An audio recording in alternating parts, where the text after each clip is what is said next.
The Premier League is well underway, but what is the final table going to look like? That's right, guys. This video is my Premier League predictions for the final table in the 22-23 season. The way the points are going to work is if you manage to predict a team bang on, there's no score. If you manage to predict them one space away from where they actually end up, it's +1. And for every space that you miss out on, it's adding on a point. So for example, if I plan for Manchester United to come top of the league because I'm a moron, then if they do win the league, it's 0 points and you want to score as low as possible. If, however, they finish third, I'd be 2 spots away, so that's +2 points in my score.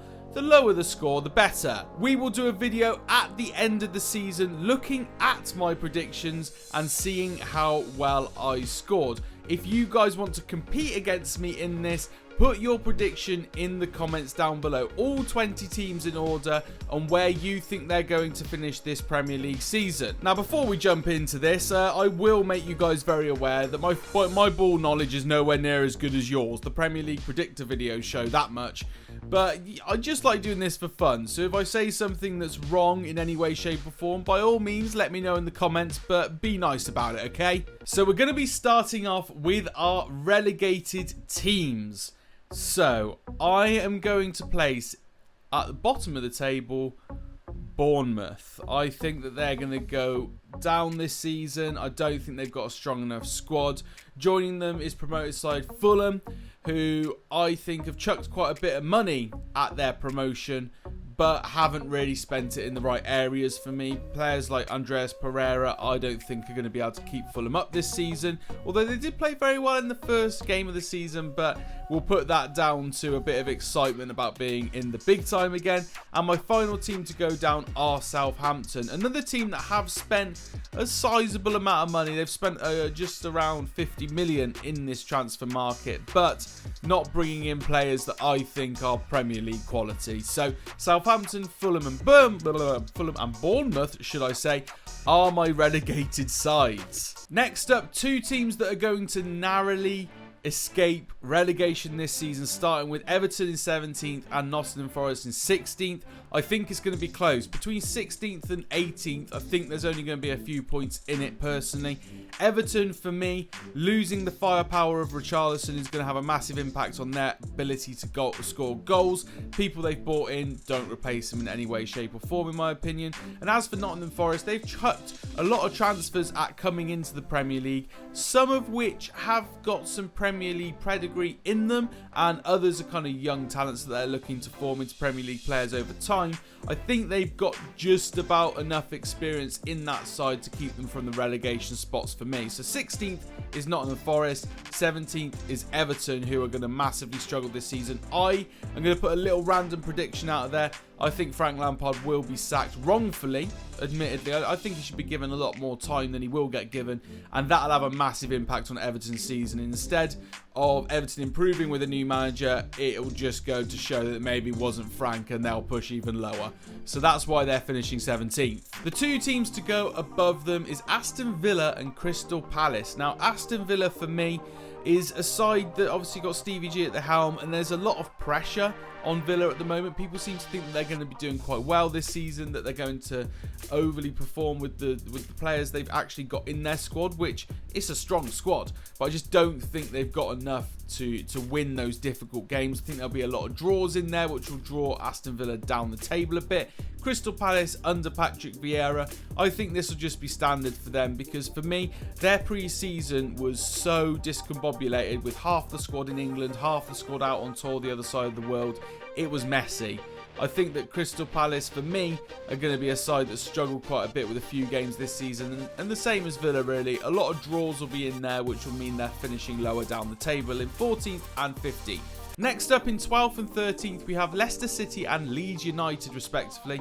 For Leicester, they're going to be my team that dropped down the most this season. I think that losing Kasper Schmeichel, for one, is massive for their changing room, because he was obviously a leader of that team. And then they haven't signed anybody. They've brought absolutely no one in. Of course, that could change going towards the end of this transfer window, but for now they've bought no new players in, which for me is a massive mistake, as they're a team that I think are slowly falling behind those other European chasers. As for Leeds United, they have brought in some decent players. They've got a few of the American bred players coming in that seem to be settling in quite well. If I'm honest, I believe Brendan Aronson scored on his debut, which was pretty decent. I think that those guys are going to do reasonably well, but it's not going to be enough to push themselves above even Leicester City and then on to the other teams that I've got coming up. They're just kind of at a middle of the table, kind of happy with another season in the Premier League sort of standard Leads this year. In 10th and 11th, I've gone for Wolves and Brentford. Now, Wolves' season could go one way or the other. They've lost Connor Cody going to Everton on loan, but they've bought in Guedes that looks like quite a good signing. I think that Wolves, it could go one way or the other. I've kind of put them in the middle, hoping that if they perform better than that, I only lose out on 3 or so points. And if they perform worse than that, I only lose out on 3 or so points. It's a bit of a tactical position, that Wolves. Brentford, on the other hand, I think are very strong. Watching them against Man United, and I know Man United is not a team to really compare yourself against recently, but watching them against Man United, I was quietly impressed by the way Brentford played. Very organised, very structured, and I think that they're going to do really well this season. So I've put them in the top half, in 10th position. Again, they're not going to be able to touch on the teams that are about to come above them, but they're going to have a strong, steady season, winning a lot of games against teams that are further down the league, in my opinion. Right, we're into the business end of the season now. We are up into the top half. 9th place is going to go to Brighton. I think the Graham Potter's got a really good side. I think they've always been organised, especially over the last few years. They've really shown that they are a Premier League side now, and they are very much a staple of Premier League football. I'm just checking out their transfers so far this window. They have bought in a handful of players, no one to really write home about personally. And they have lost Cucurella and Bissouma to Chelsea and Tottenham, of course. They could finish a lot lower. Again, a bit of a tactical positioning, likewise to the Wolves one. If they overperform, they could be pushing on to Europe. If they underperform, I don't see them going below Leicester. So again, a bit of a tactical position in 9th, but I think Brighton, with possibly the best up-and-coming manager in the Premier League, are really showing that they're a staple of the Premier League now. Brighton will finish top half, and I've gone with 9th. I'm questioning myself the more I talk, so we're going to move on. Okay, 8th position, and I believe missing out on the Europa Conference League, which I bet they'll be gutted about, is Newcastle United. Now, I've put Newcastle in 8th because, yes, admittedly, they finished last season on 2nd in league form, I think it was, from January.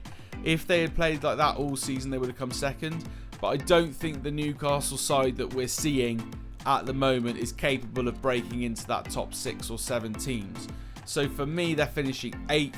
They've managed to bring in Matt Targett permanently for Villa. They've got Nick Pope coming in and Sven Botman as well, which I think is a good signing. What I like about them at the moment is they're not just going out and buying anyone and everyone. They're not doing a Man City and buying Robinho, that sort of signing. They're kind of doing it sensibly. Yes, they've got the newfound money and the backing from the board to go out and become a super club, essentially. But I like the way that they're taking it slowly and doing it gradually. I think 8th position would be a really good finish for them this season. I think they could potentially finish higher, especially over the next 2 teams that I've got listed. I think Newcastle could even finish 6th. I've put them in 8th just because, based on the signings they've made so far, I don't see them suddenly jumping up the league. But they're going in the right direction. I think in 2 seasons' time, I'll be predicting them to finish 5th or 4th. Until then, I think 8th would be a good finish for them this campaign. Okie dokie. We are into the business. We're into the big boys now. We're into the big teams in the Premier League. Now, I know that a lot of you are probably guessing that I'm about to mention maybe West Ham in 7th position, but I'm not. I'm going bold with this one, and I'm being a massive pessimist because I'm going for my team, Manchester United, to finish in 7th. Erik ten Hag's come in, and he is a good coach. and you can see that he's starting to set the right expectations around the club, and the ethos around the club is certainly changing. However, with the current board that Manchester United have and backroom staff that are still floating around here and there, it's not going to drastically change this quickly. I've gone for 7th. I believe they're going to be a little bit too much for Newcastle to handle. The signings they have made in Christian Eriksen, Malaysia and Martinez have been good ones. Lisandro Martinez, whether he's going to be playing in the midfield or the centre-back is yet to be seen. Malaysia is going to be a good left-back for the future, an understudy to Shaw for now, I think.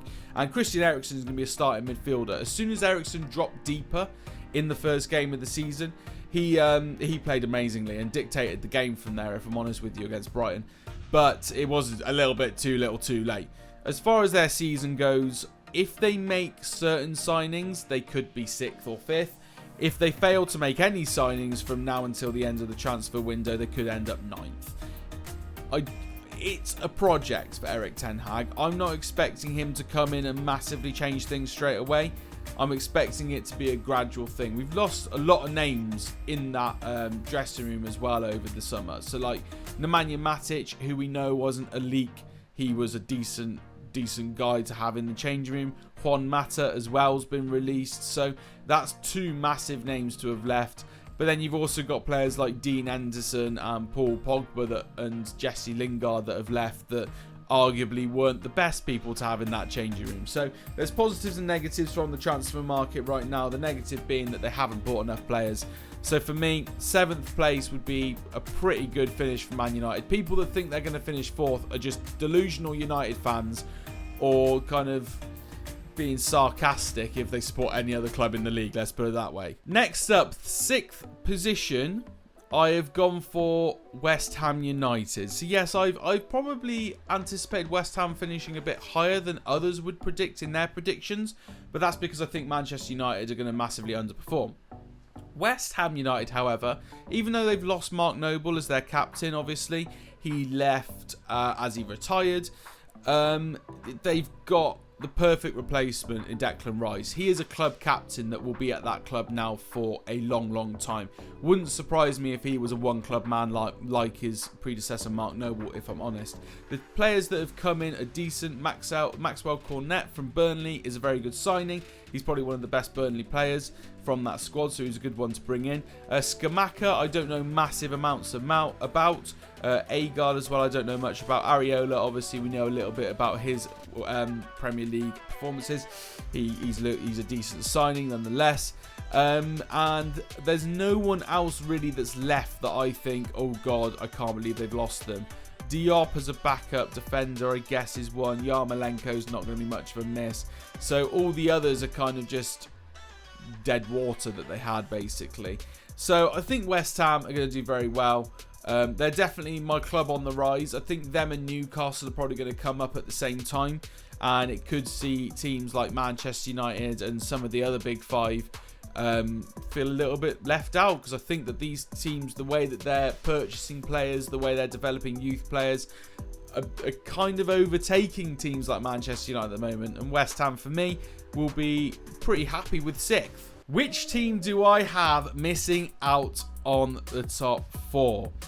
Is it going to be Man City? No, funnily enough, not. Arsenal? Yeah, maybe. Liverpool? Tottenham? It's going to be Chelsea. Chelsea are going to finish 5th for me. They've arguably had one of the better transfer windows. I think they overpaid for Cucurella a little bit at 60 million, but he's a decent player. I think he's going to be very good in the future. Raheem Sterling, I think, is a great signing. Someone to bring in who is definitely going to bolster Chelsea's attack. Koulibaly as well is obviously a top-tier centre-half. However, they've lost Timo Werner, Christensen, Lukaku, Rudiger. They're players that are very hard to replace. For me, the biggest loss of them all is Rudiger on a free, and Christensen obviously as well. 2 centre-halves leaving Chelsea there who are pivotal to Chelsea not conceding goals. The only other real reason for Chelsea being in 5th over 4th or 3rd is the teams around them have improved more, or started off with a better squad in the first place, in the cases of Manchester City and Liverpool. So for me, They're going to finish 5th. I think it'll be close between them and my 4th place team. But I'm going on a little bit of a gamble on my 4th place team. I'm excited for this club this season. But yeah, Chelsea for me, because of the defenders they've lost more so than anything, are going to finish 5th. Who have I got finishing in 4th then? Who's just scraped into Champions League football? It is none other than Arsenal. So Arsenal for me have done very well this season. Their signings were very decent, and definitely all in positions that they actually desperately needed to improve in as well. So Gabriel Jesus coming in for me is a massive signing for Arsenal. I think even with Aubameyang and Lacazette back in the day, they struggled with an out-and-out striker that would score goals on a regular basis. Gabriel Jesus has one of the best scoring records in the Premier League. Obviously, he just didn't get that much game time at City with the players that they had in their abundance. Zinchenko as well, coming from Manchester City too. They've spent 77 million on Man City players. But they are 2 incredible signings. Fabio Vieira as well looks interesting. Matt Turner as a goalkeeping backup's decent. And Marquinhos coming in is a player that we don't know much about, but again, exciting to have in the squad. As for their outgoings, Lacazette needed to move on. There's a lot of outgoings, but it looks like a lot of dead wood, to be fair. It doesn't look like players they're going to massively miss out on.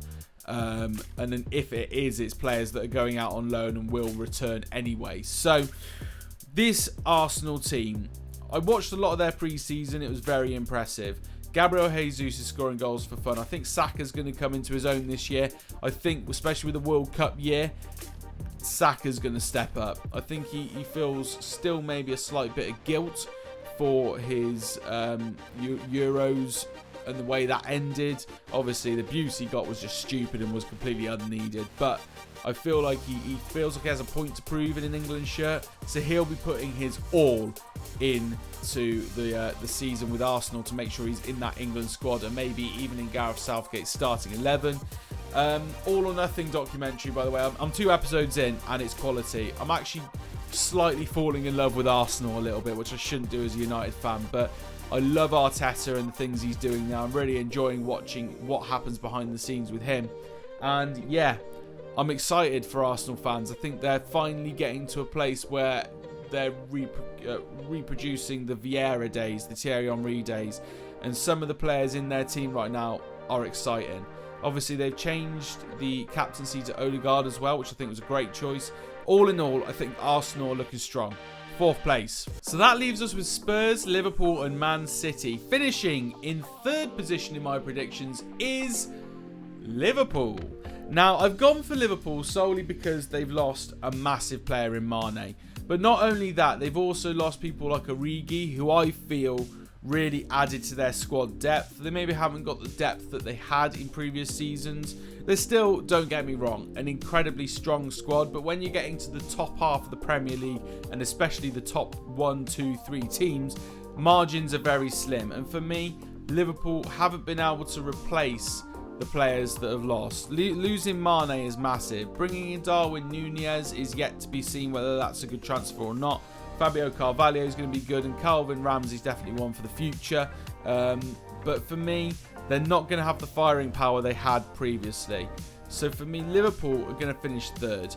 I think that's maybe what I might get wrong, because they might end up finishing 2nd, but they're not going to finish less than 3rd in my opinion. So 3rd place for Liverpool, and I think that Liverpool fans are maybe focusing on like cups this season. I think in the league they kind of know that with the season that we've got ahead, with the amount of their players that are going to be playing internationally as well, they're going to struggle squad depth wise compared to the likes of Manchester City. So that's why I've put Liverpool 3rd. Let me know if you agree with that one in particular in the comments. Okay, it's either Man City or Spurs in 2nd place, and I've gone with Spurs. Tottenham Hotspur to finish 2nd for me.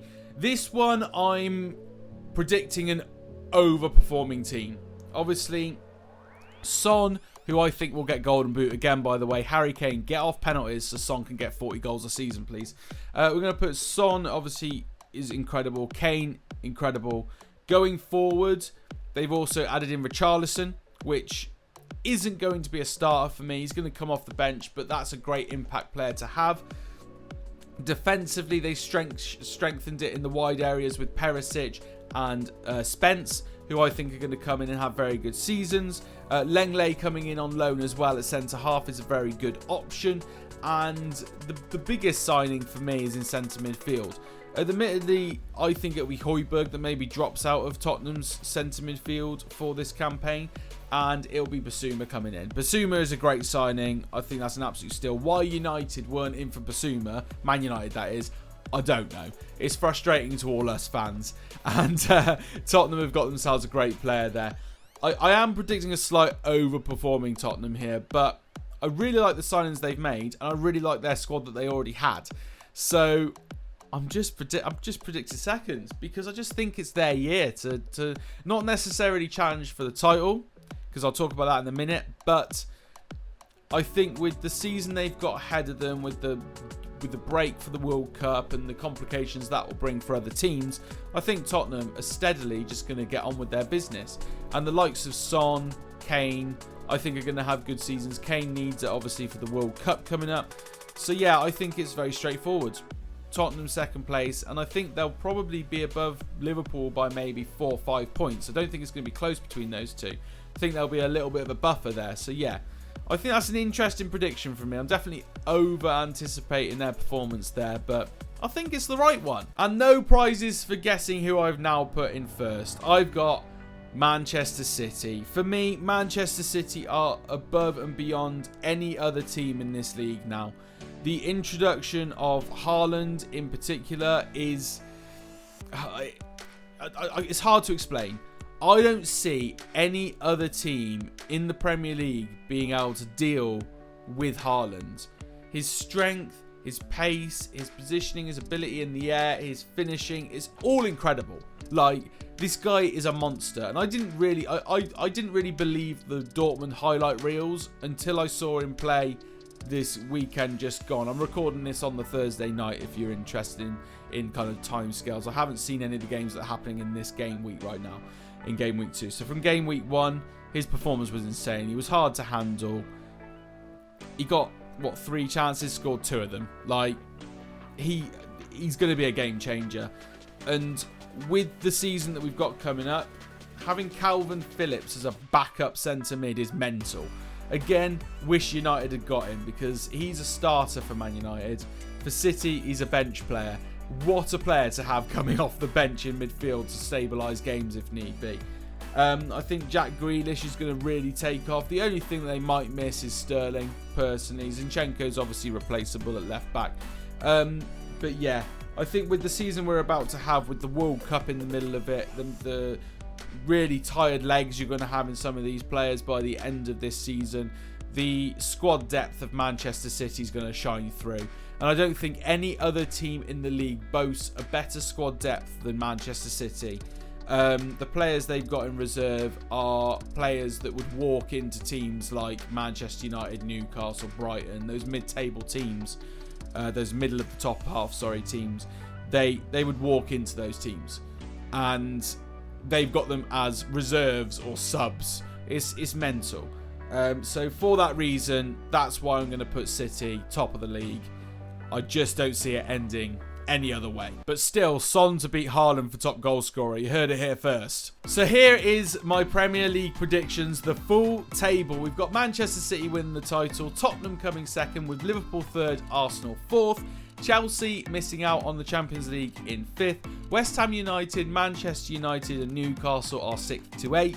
Brighton, Brentford, Wolves, Leicester, Leeds, Crystal Palace make up that middle of the table sort of position. Aston Villa, Nottingham Forest and Everton managed to miss relegation, with Southampton, Fulham and Bournemouth going down. So those are my Premier League predictions for this season, guys. Hit me up in the comments with yours. I want to see it all the way from 1st down to 20th. Let's see what you guys think. And let me know of any other random predictions you've got, as I know, player of the year, top goal scorer, that sort of thing. Let's have a discussion in the comments. If you've enjoyed this video, hit a massive thumbs up and subscribe to this channel if you are new. And I'll see you in the next one.